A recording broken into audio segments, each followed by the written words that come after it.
Sometimes, the most expensive thing in life is pretending to be poor. Sarah Chen whispered these words to herself as she exchanged her Chanel suit for a modest cotton dress from a local department store. The transformation wasn't just in her clothing, it was a complete metamorphosis she underwent daily, shifting between two entirely different worlds with the precision of a master performer. In one world, she was Miss Chen, the formidable CEO of Chentech Solutions, a woman whose morning coffee cost more than what her in-laws thought she made in a day. Her corner office on the 57th floor of Singapore's most prestigious business district offered a view that reminded her daily of her achievements, a skyline she had helped reshape through revolutionary AI innovations and sustainable energy solutions. In her other world, the one she now prepared to step into, she was simply Mrs. Wong, the disappointingly ordinary daughter-in-law who couldn't even cook proper dumplings according to her mother-in-law's exacting standards. At 32, Sarah had amassed a fortune that made her one of Asia's youngest self-made billionaires. She remembered the days when she coded until her vision blurred, surviving on instant noodles and determination.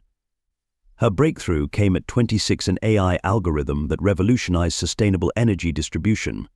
The technology was so groundbreaking that every major tech company in Silicon Valley had tried to buy her out. She refused them all. Miss Chen, her assistant Linda's voice came through the intercom, interrupting her thoughts.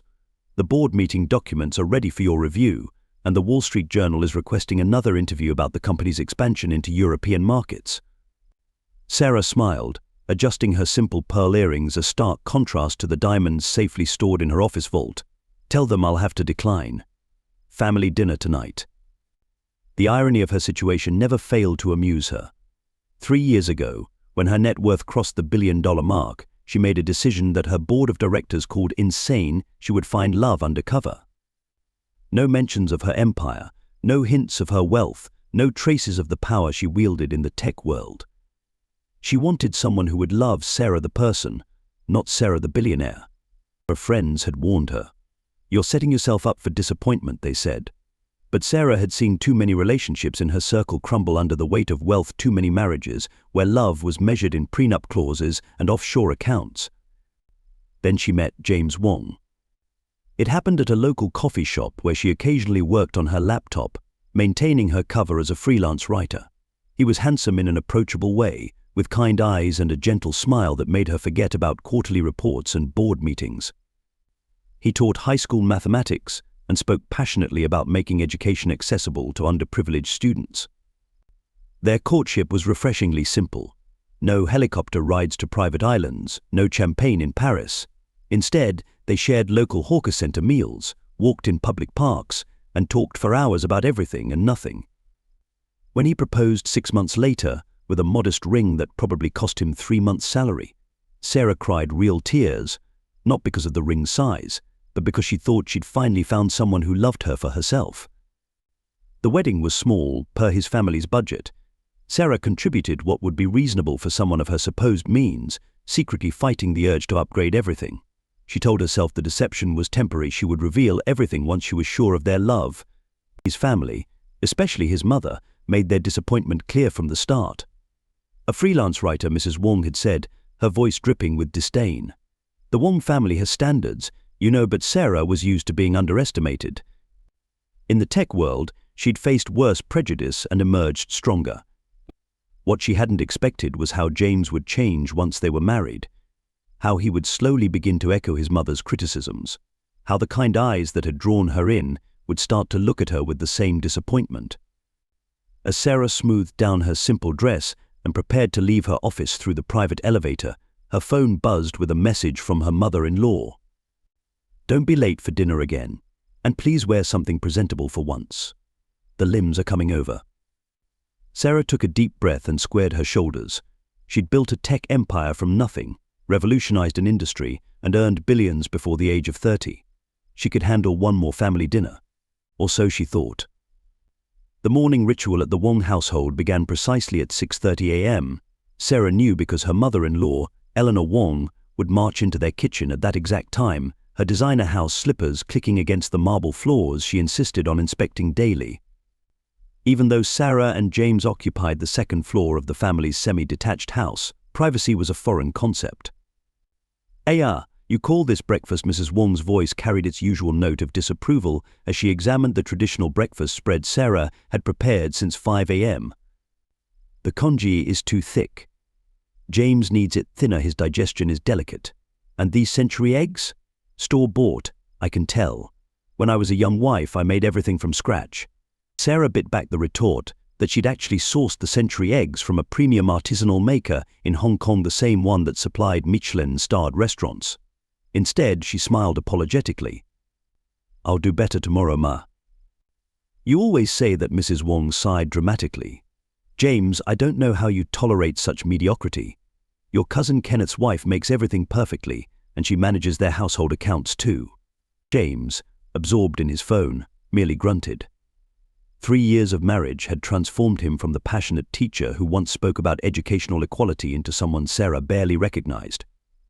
His mother's constant criticism had worked like water on stone, gradually eroding his independence until he became an echo of her disapproval. Speaking of accounts, Mrs. Wong continued, settling herself at the head of the table, a position Sarah had never been allowed to occupy. The electricity bill is higher this month. I suppose you've been using the air conditioning excessively again. Sarah suppressed a smile. The extra electricity usage came from the high-powered laptop she used for emergency conference calls when everyone was asleep. Last night, she'd closed a $50 million deal with European investors while her in-laws watched their evening dramas downstairs.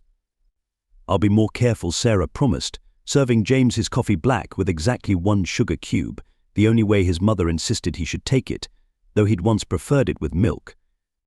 You should be. It's not like you contribute much to this household. Mrs. Wong stirred her congee with deliberate slowness.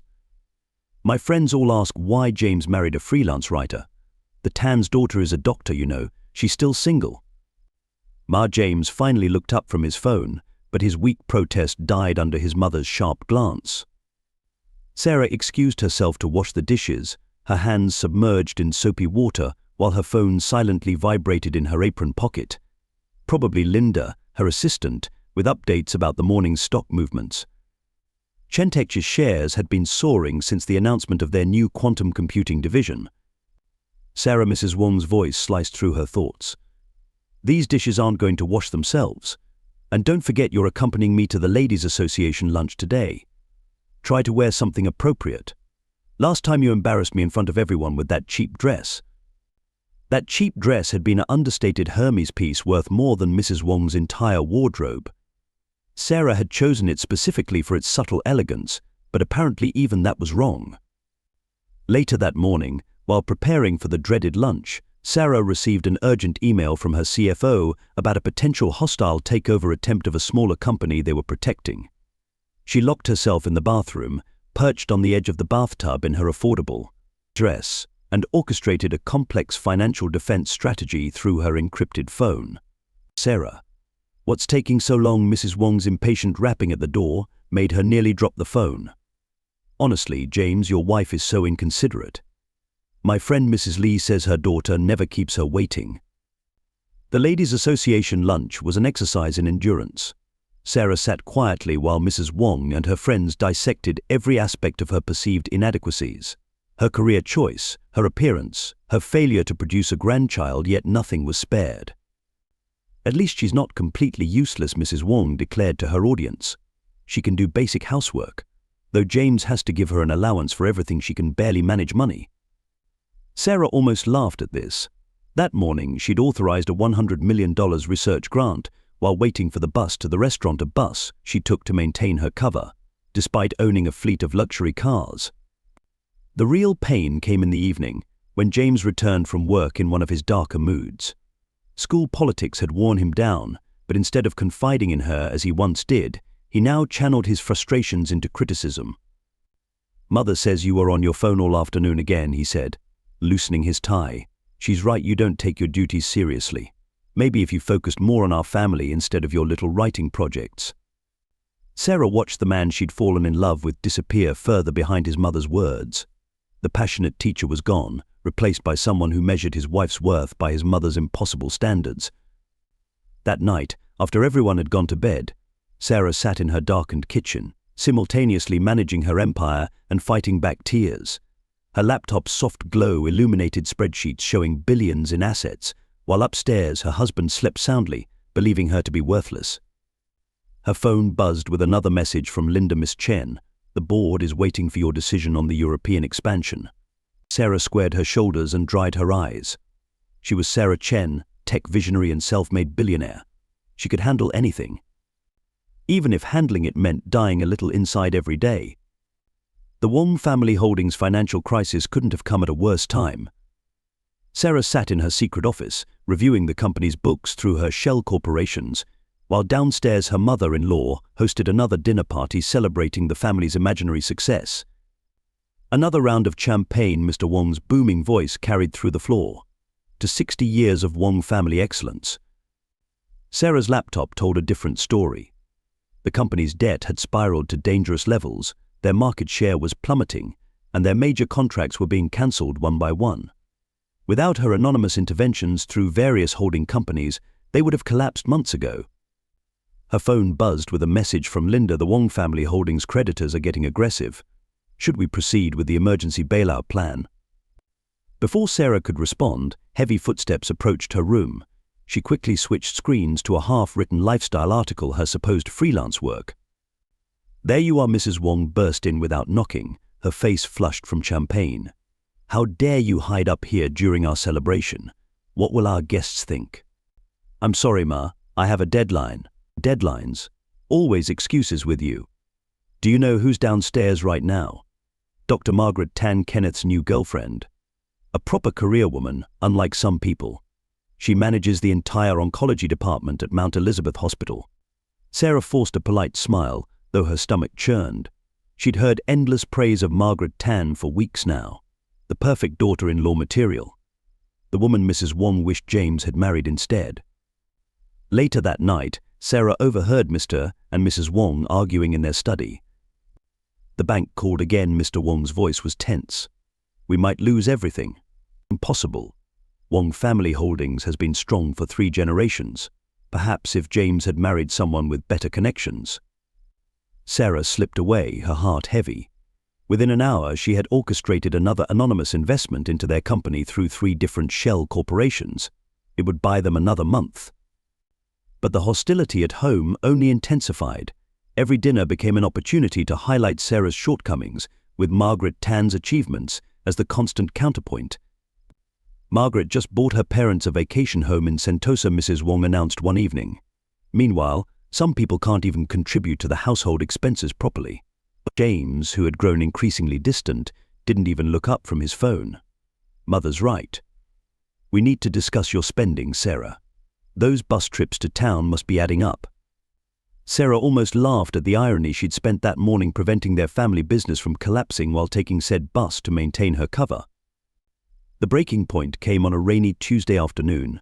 Sarah had a migraine from an all-night emergency board meeting and decided to work from her room.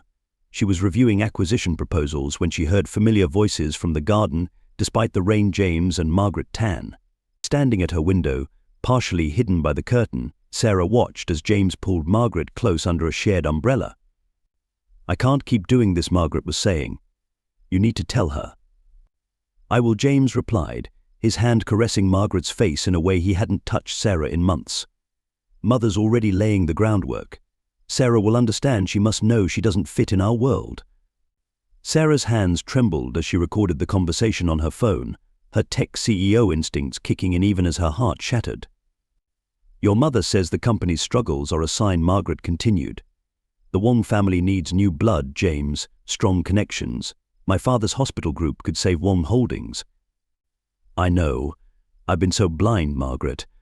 You're everything Sarah isn't successful, connected, from a good family. Mother was right all along. They kissed in the rain, oblivious to Sarah's presence above them.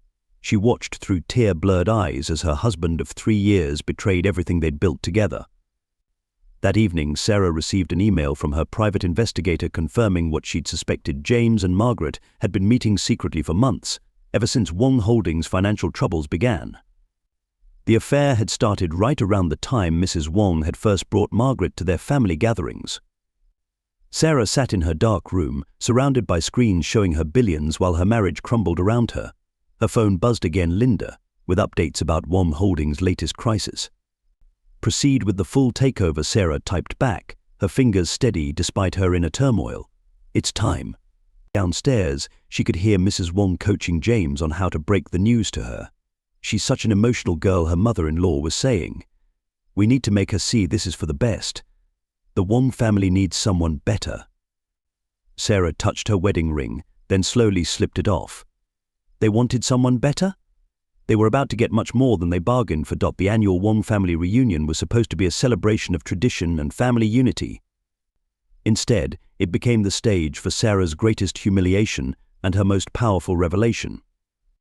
The grand hall of the Fullerton Hotel buzzed with Singapore's elite. Sarah noticed how the other guests whispered behind their hands as she entered, wearing a simple blue dress she'd deliberately chosen from a department store. She'd left her usual Cartier jewels in her office safe, appearing exactly as they expected the poor relation who married into money. Mrs. Wong held court at the main table, Margaret Tan seated conspicuously at her right hand. "Ah, Sarah, you finally made it," her mother-in-law's voice carried deliberately across the room. "We were just discussing the importance of maintaining family standards." But Sarah took her assigned seat at the far end of the table, noting how James couldn't meet her eyes. She'd spent the morning orchestrating the final stages of her takeover plan, and now all the pieces were in place. The timing couldn't have been more perfect. "Since we're all gathered here," Mrs. Wong stood, tapping her glass for attention, "I have an announcement about Wong Family Holdings." She paused for dramatic effect. "Thanks to Margaret's family connections, we've secured a merger that will save our company's legacy. And speaking of Margaret..." Sarah watched as James stood up, moving to stand beside Margaret. Her husband's hands were shaking, but his voice carried clearly, "Sarah and I have grown apart. It's time to admit this marriage was a mistake. Margaret represents the kind of partner the Wong family needs: successful, well-connected, worthy of our name." The room fell silent. All eyes turned to Sarah, waiting for tears, for a scene, for the emotional breakdown of a woman being publicly discarded. Instead, Sarah smiled and opened her laptop. "You're right about one thing, James." Her voice was steady as she connected the computer to the hall's projection system. "This marriage was a mistake, but not for the reasons you think." The screen behind her flickered to life, displaying Chentech's corporate logo. A collective gasp rippled through the room. Everyone there knew of Sarah Chen, the mysterious tech billionaire who'd revolutionized the industry. "What is this?" Mrs. Wong demanded, her face flushing. "How dare you hijack our family gathering with your silly presentation?" Silly. Sarah's laugh held no humor. "Like the anonymous investments that kept Wong Holdings afloat these past 6 months. Like the mysterious buyer who prevented your creditors from seizing everything." She clicked through documents showing her ownership of their company through various shell corporations. "Surprise, Ma. Your worthless daughter-in-law owns controlling interest in your family legacy." James stumbled backward, his face ashen. You're Sarah Chen?" "The Sarah Chen." The same Sarah stood, her bearing suddenly regal. "The woman you and your family judged as worthless actually has a net worth greater than everyone in this room combined. I could have bought and sold Wong Holdings 10 times over with my pocket change." Mrs. Wong's face had turned an alarming shade of purple. "Security," she shrieked. "Remove this woman at once." "I wouldn't." Sarah's voice cut through the chaos. "The security team works for the hotel, and as of this morning, I own controlling interest in the hotel group too. Amazing what billions can buy, isn't it?" She turned to face the assembled crowd. "For 3 years I endured your mockery, your abuse, your constant belittlement. I watched my husband transform from someone who cared about education and equality into a puppet dancing to his mother's strings. I listened to endless praise of Margaret Tan's accomplishments while running a global empire from my bedroom." "Get out of my house," Mrs. Wong hissed when they returned home that evening. "You've humiliated our family enough." Sarah's smile was razor-sharp. "Your house? Check the property deeds, Ma. I bought this house last month when the bank nearly foreclosed. You live here because I allow it." She turned to James, who stood pale and shaking beside his lover. "As for humiliation, how does it feel to learn that the wife you cheated on could buy and sell your mistress's entire hospital group without blinking?" She picked up her bag Hermes, this time not hidden, and headed for the door. "You wanted to force me out? Congratulations. I'm leaving. But remember this: everything you have, everything you are, exists only because I permitted it. The time for my charity has ended." The door closed behind her with a quiet click that sounded like destiny. "Ladies and gentlemen of the Wong Holdings board," Sarah's voice carried across the mahogany-lined conference room, her Armani suit a stark contrast to the simple dresses she'd worn for 3 years. "I believe it's time to address the elephant in the room." The emergency shareholders' meeting had been called within 24 hours of the family reunion scandal. The Wong family sat clustered together at the far end of the table, their faces ashen as Sarah took her place at the head, a position Mrs. Wong had never allowed her to occupy, even at the dinner table. For those who haven't read this morning's Business Times, Sarah activated the presentation screen, displaying the headline that had shocked Singapore's business community: Tech billionaire Sarah Chen reveals identity as Wong Holdings mystery investor. The story had broken like a tsunami across Asian media. Channel News Asia was running hourly updates. Social media exploded with hashtags billionairein. Sky's Wong family scandal, Sarah Chen reveal. Even Western outlets like Bloomberg and Forbes had picked up the story, fascinated by the tale of a tech billionaire who had lived like a... "The numbers are simple," Sarah continued, her presentation showing detailed financial records. "Wong Holdings was technically insolvent 6 months ago. Through my shell corporations, I injected sufficient capital to prevent bankruptcy. As of this morning, Chentech Solutions owns 64%. Mr. Wong, who had always ignored her at family gatherings, raised a trembling hand. What Your company?" Sarah's laugh was polite but pointed. "Let's be clear, Wong Holdings survives because I allow it. Just like your family home exists because I bought it from the bank. Just like your social standing remains intact because I..." The media waited outside like vultures, their cameras trained on the building's entrance. Sarah's phone buzzed constantly with messages from international news organizations requesting exclusive interviews. Her story had struck a chord: the self-made billionaire who had endured daily humiliation while secretly "The board will be restructured," Sarah announced, her voice firm. "Competent directors will be appointed. The company's outdated practices will be modernized. And the Wong family," she paused, meeting each family member's eyes in turn, "will retain ceremonial positions only." The social fallout was immediate and devastating. The same elite circles that had once mocked Sarah now scrambled to curry her favor. The Ladies' Association that had endured Mrs. Wong's bragging about Margaret Tan now whispered about her family's humiliation. Society pages that had ignored the poor Wong daughter-in-law now analyzed every detail. As Sarah left the meeting, her assistant Linda fell into step beside her. "The international press is waiting, Miss Chen." Sarah paused at the doorway, watching her former in-laws huddled together, their empire slipping through their fingers. "It was never about revenge, Linda. It was about truth. And now The cameras flashed as she stepped outside, no longer hiding, no longer pretending to be less than she was. Sarah Chen had emerged from the shadows, and the world would never see her or The first attempt at reconciliation came 3 weeks after the revelation. Sarah sat in her penthouse office, reviewing acquisition proposals, when Linda announced The woman who entered bore little resemblance to the imperious matriarch who had terrorized Sarah for 3 years. Gone were the designer clothes and proud bearing. Instead, Mrs. Wong looked smaller, older, her designer bag replaced by a simple hand. "Sarah," she began, then stopped, seemingly lost for words. "Please, sit." Sarah gestured to a chair, noting how her mother-in-law perched uncertainly on its edge. How different from the woman who had once... "I brought you these." Mrs. Wong placed a container on the desk. "Your favorite dumplings. I made them myself."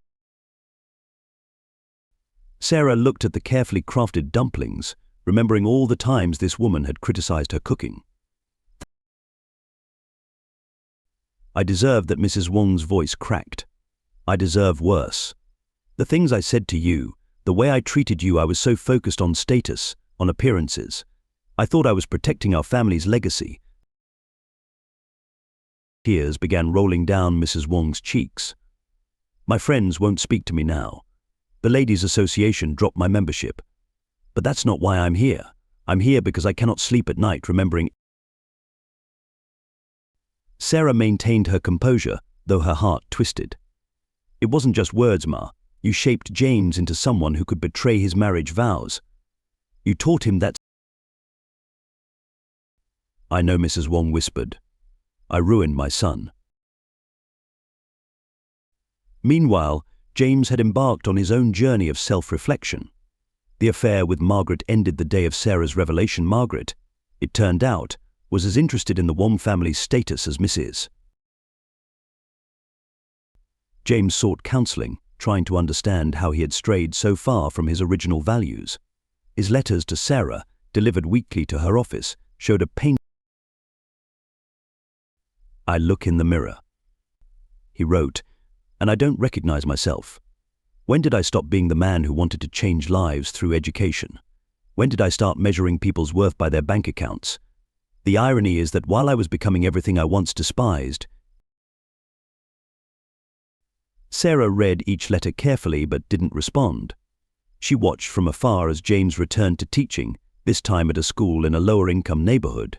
He declined the ceremonial position she'd offered at Wong Holdings, saying he needed to earn his. Mr. Wong's transformation was quieter but no less profound. He stepped down from all his social clubs, instead volunteering at a business mentorship program for underprivileged youth. When reporters asked him about Sarah, he simply said, The most surprising change came from Mrs. Wong. After her initial visit to Sarah's office, she sought therapy to understand her obsession with status and control. She joined a support group for parents healing from toxic behaviors. The woman who had once judged everyone. I was wrong about everything, she admitted during a televised interview that went viral. I thought I was upholding standards, but I was just perpetuating pain. Sarah had more class in her silence. 6 months after the revelation, Sarah received an invitation to tea at her former home. She found the Wong family gathered in the living room where she had endured countless humiliations. But James sat quietly in a corner, not presuming any right to her attention. Mr. Wong offered a simple, sincere apology, and Mrs. Wong, her hands trembling. I wrote down every unkind thing I ever said to you, she explained. Every criticism, every subtle jab, every manipulation. Not to excuse it, but to acknowledge it. To make sure. Sarah picked up the journal, feeling its weight both physical and emotional. Not to ask for forgiveness, James spoke up from his corner. We haven't earned that. But to show you that your revelation didn't just expose our flaws, it gave us a chance to face. Sarah looked at her former family, the proud matriarch now humbled, the husband now facing his failures, the father-in-law learning true leadership. Their transformation wasn't complete, might never be. Change, she said quietly, is the. 1 year after the revelation that shook Singapore's elite society, Sarah stood in her office, watching the sunset paint the skyline in shades of gold. On her desk lay an invitation to the Wong family's Chinese New Year celebration, not a command, not an obligation, but a forgiveness, Sarah had told them months ago, isn't something you can demand or deserve. It's a gift given freely when. She'd laid out her conditions clearly. Therapy wasn't optional, but mandatory. Actions would speak louder than words.